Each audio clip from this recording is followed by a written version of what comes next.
Let's make Dahi Bada.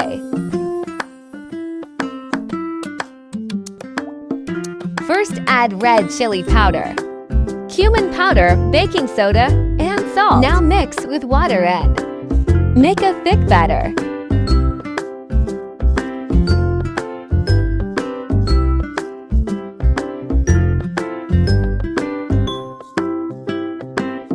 Now let it rest for 10 to 15 minutes. Now add red chillies, coriander seeds, salt, yogurt, cumin seeds, coriander and mint leaves and green chilies. And finally blend them.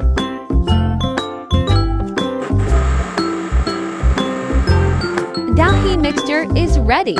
Heat some oil. Now add the batter by making balls and fry them for 3 minutes each side.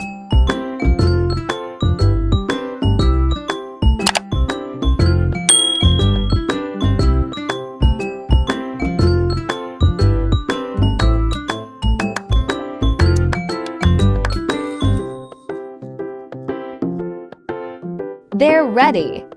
Now soak them in water for 5 minutes.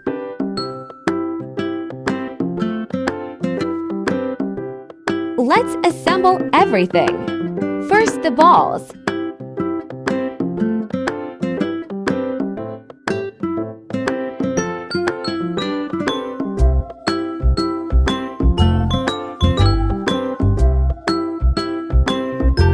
Then the dahi mixture. Then the tamarind sauce. Top it with some roasted cumin powder. Tempting dahi bhalla are ready. Looking yum, isn't it? Taste test. I love it.